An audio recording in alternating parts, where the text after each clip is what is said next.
Preciso contar a alguém o que aconteceu na casa dos Hendricks. A polícia não me dá ouvidos. Disse que não há evidências de crime, apenas mais uma família que fez as malas e foi embora à noite.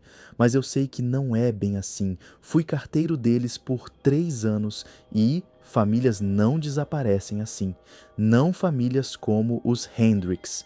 A rua Timber Creek se estende por 19 quilômetros através de uma floresta de pinheiros antes de terminar na propriedade deles. Eu dirigia por essa rota todas as terças e sextas-feiras, meu caminhão de correio saltando sobre os buracos que nunca eram consertados, porque o condado se esquecia das estradas tão distantes. Na maioria dos dias, eu via talvez 2 outros veículos durante toda a viagem. Era o tipo de isolamento que as pessoas de cidade grande romantizam até realmente vivenciá-lo. Os Hendricks tinham se mudado para lá 2 anos atrás. Mike, Sarah e seus filhos gêmeos, provavelmente de 8 ou 9 anos. Uma família legal. Mike trabalhava remotamente para alguma empresa de tecnologia e Sarah dava aulas para as crianças em casa. Eles acenavam da varanda quando eu chegava, sempre educados quando assinavam as encomendas. Os meninos às vezes corriam até o caminhão, curiosos sobre a entrega de correspondências, de um jeito que me lembrava porque eu gostava do meu trabalho. A casa deles ficava no final de uma entrada de cascalho, cercada por cerca de 16 hectares de pinheiros e carvalhos. Uma propriedade linda, na verdade, o tipo de lugar onde você podia ouvir seus próprios pensamentos. Mas havia algo naquele último 400 metros de estrada que sempre me incomodava. As árvores cresciam densamente dos 2 lados, seus galhos formando um túnel que bloqueava a maior parte do céu. Mesmo em dias ensolarados, aquele trecho parecia escuro e fechado. O primeiro sinal de que algo estava errado veio no início de outubro. Estacionei e encontrei a caixa de correio deles caída do poste, caída na grama alta ao lado da estrada. O metal estava amassado, como se algo pesado a tivesse atingido. Fui até lá para examiná-la mais de perto e notei marcas de garras profundamente cravadas no alumínio. Marcas profundas, grandes demais para um cachorro ou até mesmo um urso. Vivi naquela floresta a vida toda e nunca tinha visto marcas como aquelas. Levei a correspondência deles até a casa e bati. Sarah atendeu, mas parecia diferente, mais magra, olheiras como se não dormisse há semanas. Quando mencionei a caixa de correio, ela apenas me encarou por um longo momento. Vamos consertar, disse ela finalmente, mas sua voz soou vazia. Vocês estão bem por aí? Perguntei. Ela olhou por cima do ombro para dentro da casa, saiu e fechou a porta atrás de si. Você notou algo estranho na rua ultimamente? Quando você vem dirigindo para cá? Estranho como? Sons, movimento nas árvores, coisas que não deveriam estar ali. Eu disse a ela que não, o que era verdade em grande parte. Houve momentos estranhos, sombras que pareciam se mover de forma errada, sons que não combinavam com nenhum animal que eu conhecesse, mas nada que eu conseguisse identificar. Os meninos vivem dizendo que veem algo vigiando a casa à noite. Mike acha que é só imaginação deles, mas... Ela parou de falar, abraçando-se apesar do dia quente. Eu queria perguntar mais, mas Mike apareceu na porta atrás dela. Está tudo bem por aqui? Sua voz tinha uma rispidez que eu nunca tinha ouvido antes. Só falando da caixa de correio. Sarah disse rapidamente. Mike assentiu, mas seus olhos permaneceram fixos na linha das árvores. Nós cuidamos disso. Deixei uma nova caixa de correio para eles na terça-feira seguinte. Quando cheguei, vi que alguém já havia cavado um novo buraco e colocado um novo poste. Mas, ao instalar a nova caixa, notei algo que me arrepiou.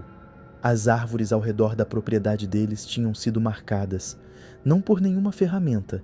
Eram as mesmas marcas de garras que eu vi na velha caixa de correio, raspadas na casca a cerca de 2 metros do chão.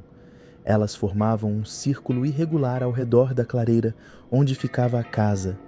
Os Hendricks não estavam lá fora naquele dia. O carro deles estava na garagem, mas a casa parecia vazia de alguma forma. Todas as cortinas estavam fechadas. Bati, mas ninguém atendeu. Eu podia ouvir sons de dentro, vozes abafadas, talvez a televisão, mas ninguém atendeu. Nas semanas seguintes, a correspondência começou a se acumular. Pacotes ficavam na varanda, fechados. Contas e cartas enchiam a caixa até que eu tive que prendê-las com elástico. Eu batia todas as vezes, chamava, mas nunca recebia resposta. O carro deles não saía do lugar na garagem. Então, chegou a noite em que tive que trabalhar até tarde, separando pacotes para a rota do dia seguinte. Já passava das 9 quando finalmente estava indo para casa e decidi passar pela casa deles no caminho. Talvez eu visse luzes, algum sinal de que estavam bem. A estrada parecia diferente no escuro. Meus faróis abriram um túnel estreito na escuridão, e as árvores pareciam se aproximar dos dois lados. Mais ou menos na metade do caminho para a casa deles, tive que pisar no freio. Algo estava parado no meio da rua. A princípio, pensei que fosse uma pessoa.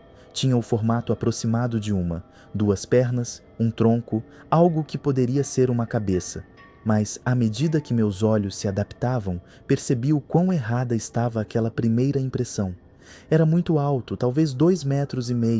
Seus membros eram muito longos, as articulações dobradas em ângulos que não combinavam com a anatomia humana, e sua pele, se é que se pode chamar de pele, tinha uma textura úmida e brilhante que refletia meus faróis. Ele se virou em direção ao meu caminhão e eu vi seu rosto. Não consigo descrevê-lo direito. As feições eram quase humanas, mas esticadas e distorcidas, como se alguém tivesse tentado esculpir uma pessoa de memória e errado todas as proporções. Seus olhos eram grandes demais, escuros demais e continham uma inteligência que era ao mesmo tempo estranha e assustadoramente familiar. Nos encaramos pelo que pareceram horas, mas provavelmente foram apenas segundos. Então ele abriu a boca, um buraco que abria seu rosto demais, e emitiu um som que jamais esquecerei. Não exatamente um grito, nem palavras, mas algo que fez todos os nervos do meu corpo dispararem ao mesmo tempo. Ele saiu da estrada e desapareceu entre as árvores com um movimento fluido que nada daquele tamanho conseguiria fazer. Fiquei ali tremendo por vários minutos antes de conseguir me obrigar a dirigir. Quando cheguei à entrada da casa dos Hendricks, vi que a casa deles estava completamente escura, mas havia vultos se movendo ao redor, figuras altas circulando a casa com o mesmo andar anormal que eu vira na rua. Não parei, passei a toda velocidade pela entrada da casa deles e não reduzi a velocidade até chegar à rodovia principal. Na manhã seguinte, liguei para o xerife. O delegado Collins foi comigo para ver como estava a família. A casa estava vazia. Não apenas desocupada, vazia. Todos os móveis tinham sumido, seus pertences também. Os únicos sinais de que eles já haviam morado lá eram alguns arranhões no piso de madeira, por onde os móveis tinham sido arrastados, e alguns desenhos a giz de cera que os meninos tinham deixado nas paredes do quarto. Parece que eles se mudaram às pressas. Provavelmente se cansaram de morar tão longe de tudo, disse Collins, examinando a casa. Mas eu sabia que não. Famílias não empacotam todos os móveis e desaparecem da noite para o dia, especialmente com a correspondência ainda guardada na caixa. E famílias definitivamente não deixam esse tipo de marca de garras em cada batente de porta, nem aquele cheiro doce e podre, como fruta deixada muito tempo ao sol. A casa está vazia há 2 meses. O condado está tentando descobrir o que aconteceu com os Hendricks, mas a investigação não leva a lugar nenhum. Nenhum endereço para correspondência, nenhum contato com parentes, nenhum vestígio de para onde foram. É como se nunca tivessem existido. Mas eu sei que existiram, porque ainda preciso passar de carro pela casa deles 2 vezes por semana. A caixa de correio que instalei sumiu, arrancada do poste novamente. As marcas de garras nas árvores se espalharam, cravadas mais profundamente na casca, e às vezes, quando estou dirigindo naquele último trecho da estrada, vislumbro movimento com a minha visão periférica. formas altas se movendo entre as árvores, acompanhando o ritmo da minha caminhonete. Já solicitei uma transferência para uma rota diferente, mas eles estão processando lentamente. Burocracia governamental, dizem eles. Enquanto isso, ainda tenho que dirigir. A pior parte são os sons. Eles começam cerca de 1 quilômetro antes de eu chegar à casa vazia. Ruídos de arranhões vindos da floresta, como garras na casca, como algo marcando seu território. Os sons me seguem até o beco sem saída e de volta um lembrete constante de que não estou sozinho na rua Timber Creek. Não sei o que aconteceu com a família Hendricks, mas sei que eles não se mudaram simplesmente. E sei que o que quer que os tenha levado ainda está lá fora, esperando na floresta no final daquela estrada solitária. O condado já está falando em vender a propriedade. Alguma família da cidade provavelmente a comprará, atraída pelo isolamento e pela beleza de todas aquelas árvores. Eles se mudarão pensando que encontraram o paraíso, longe do barulho e da multidão da cidade.